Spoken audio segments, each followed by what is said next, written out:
እንዴት ነህ? መጽሐፍ ቅዱስ ላይ ያለህ እውቀት እንዴት ነው? እግዚአብሔር ይመስገን በጣም አሪፍ ነው። መጽሐፍ ቅዱስ አነባለሁ። እሺ መልካም። ስለ አራቱ ወንጌላውያን 12 ጥያቄዎች ጠይቃለሁ። ከ12ቱ 10 እና ከ10 በላይ ከመለስክ 1 ሺህ ብር እሸልምሃለሁ። 8 እና 9 ከመለስክ ደግሞ 500 ብር እሰጥሃለሁ። ትስማማለህ? አዎ እስማማለሁ።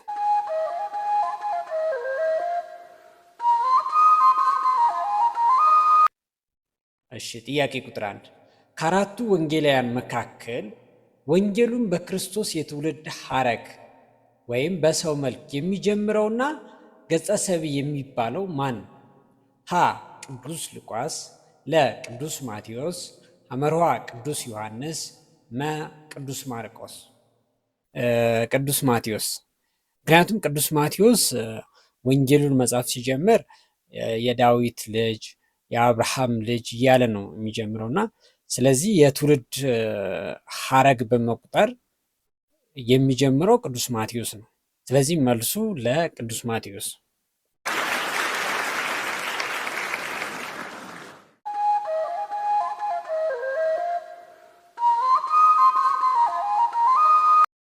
እሺ ጥያቄ ቁጥር 2 ቅዱስ ማርቆስ ወንጌልን ይዞ የገባውና የሰማዕትነት አክሊል የተቀበለው የት ሀገር ነው? ሀ ግብፅ፣ ለ ኢትዮጵያ፣ ሐመርኋ ሮም፣ መ ኤፌሶን። ሮም ይመስለኛል፣ እርግጠኛ አይደለም።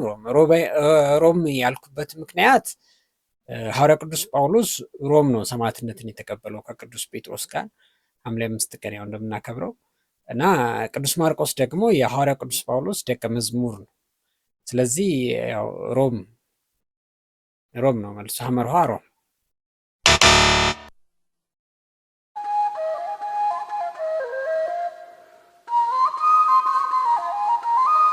ጥያቄ ቁጥር 3 በቤተ ክርስቲያን ስዕላት ላይ በንስር ወፍ ተወክሎ ከደመና በላይ የሚበረውና ጥልቅ ሚስጥረ መለኮትን የጻፉ ወንጌላዊ ማን ነው? ሀ ቅዱስ ማርቆስ፣ ለ ቅዱስ ማቴዎስ፣ ሐመርኋ ቅዱስ ዮሐንስ፣ መ ቅዱስ ሉቃስ። ሐመርኋ ቅዱስ ዮሐንስ። ምክንያቱም ቅዱስ ዮሐንስ ወንጌሉን ሲጀምር መጀመሪያ ቃል ነበር፣ ቃልም በእግዚአብሔር ዘንድ ነበር፣ ያ ቃልም እግዚአብሔር ነበር ብሎ ከሰማይ ነው የሚጀምረው እና ለዛ በቤተ ክርስቲያን በንስር ወፍ የሚመሰለው እሱ ነው። ስለዚህ መልሱ ምን ይሆናል ማለት ነው? ሐመርኋ ቅዱስ ዮሐንስ።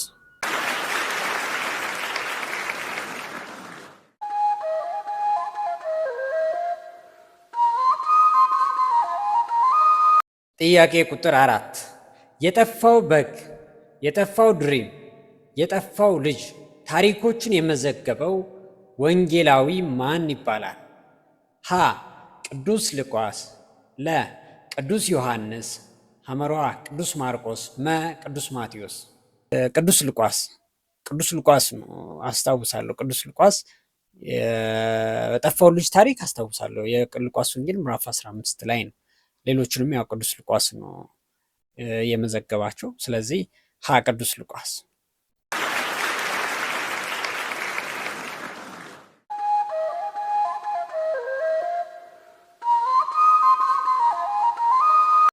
ጥያቄ ቁጥር 5 ወንጌላዊ ቅዱስ ማርቆስ በየትኛው እንስሳ ይመሰላል? ሀ በበሬ፣ ለ በአንበሳ፣ ሐመርኋ በንስር፣ መ በወፍ። አንበሳ። በአንበሳ።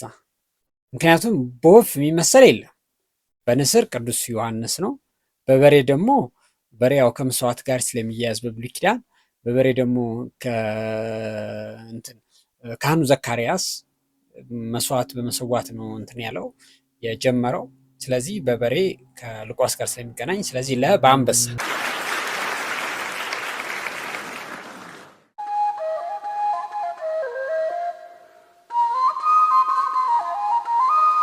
ጥያቄ ቁጥር 6 ከወንጌላውያኑ መካከል ጥበበኛ ሐኪም እና ሰዓሊ የነበረው ቅዱስ ማን ነው?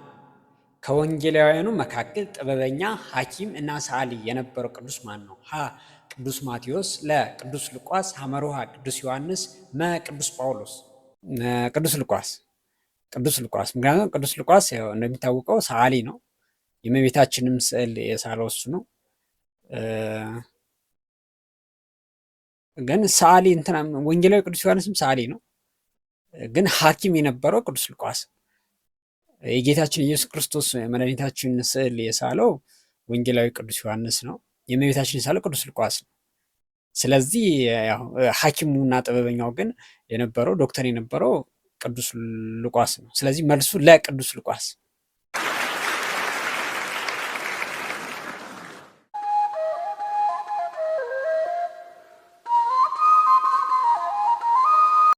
ጥያቄ ቁጥር 7 ቅዱስ ማቴዎስ ክርስቶስን ከመከተሉ በፊት የነበረውና በሰዎች ዘንድ የተጠላው ስራው ምን ነበር? ሀ ቀራጭ ወይም ቀረጥ ሰብሳቢ፣ ለ አሳ አጥማጅ፣ ሐመሩሃ ፈሪሳዊ፣ መ ዶክተር። መልሱ ለአሳ አጥማጅ ነው። አሳ አጥማጅ ያልኩበት ምክንያት ጌታችን መድኃኒታችን ኢየሱስ ክርስቶስ ሐዋርያትን ሲሰበስባቸው ከተለያየ ስፍራ ነው የሰበሰባቸው። ግን እነ ቅዱስ ጴጥሮስን እነ ቅዱስ ዮሐንስን ከአሳ አጥማጅ ነው። የማቴዎስን በትክክል አላውቅም፣ ግን ከአሳ አጥማጅ ይመስለኛልና ስለዚህ ለአሳ አጥማጅ።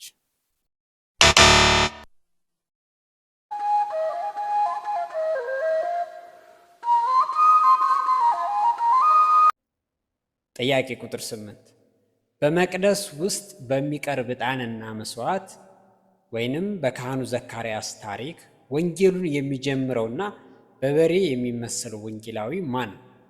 ሀ ቅዱስ ዮሐንስ፣ ለ ቅዱስ ማርቆስ፣ ሐመሩሃ ቅዱስ ሉቃስ፣ መ ቅዱስ ቶማስ።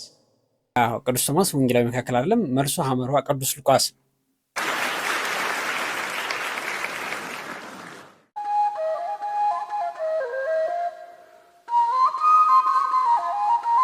ጥያቄ ቁጥር 9 ከአራቱ ወንጌላት መካከል እጅግ በጣም አጭር ምዕራፍ ያለው ወንጌል የማን ነው?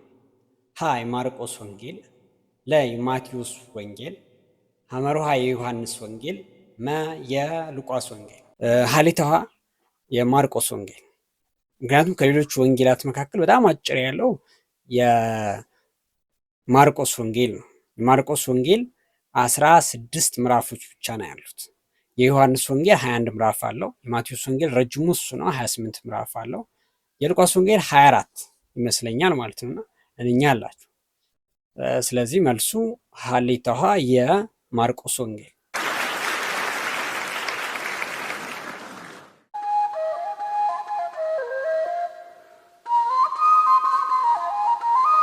ጥያቄ ቁጥር 10 ከአራቱ ወንጌላውያን መካከል ጌታችን ኢየሱስ ክርስቶስ በምድር ላይ ሲያስተምር በአካል ያልተከሰተው ወንጌላዊ ማን ነው? ሀ ቅዱስ ማቴዎስ፣ ለ ቅዱስ ሉቃስ፣ ሐመሩሃ ቅዱስ ዮሐንስ፣ መ ቅዱስ ጴጥሮስ። ማቴዎስ ነበር፣ ዮሐንስ ነበር፣ ጴጥሮስ ነበር። ስለዚህ ምናልባት ሉቃስ በቃ ለቅዱስ ሉቃስ። ምክንያቱም ቅዱስ ሉቃስ የሐዋርያው ቅዱስ ጳውሎስ ደቀ መዝሙር ነበር። ስለዚህ ያው ደቀ መዝሙር ስለነበር እሱ ነው የሚሆነው ማለት ነው።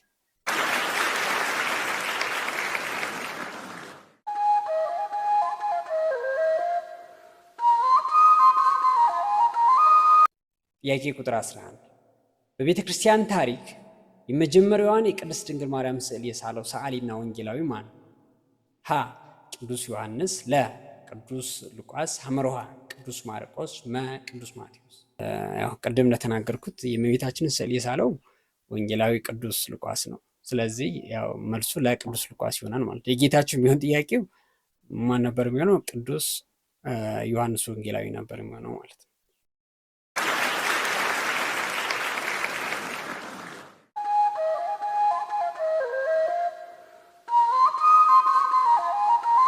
ጥያቄ ቁጥር 12 በጌታችን ስቅለት ጊዜ ከእመቤታችን ጋር በመስቀሉ ስር የነበረውና እመቤታችንን በአደራ የተቀበለው ንጹሕ ወንጌላዊ ማን ነው? ሀ ቅዱስ ዮሐንስ፣ ለ ቅዱስ ማቴዎስ፣ ሐመሩሃ ቅዱስ ማርቆስ፣ መ ቅዱስ ዮሴፍ። ይሄ የታወቀ ነው፣ ያው ሁሌ የታወቀ ጥያቄ ነው። ሰው የሚያውቀው ነው። ሀ ቅዱስ ዮሐንስ ነው።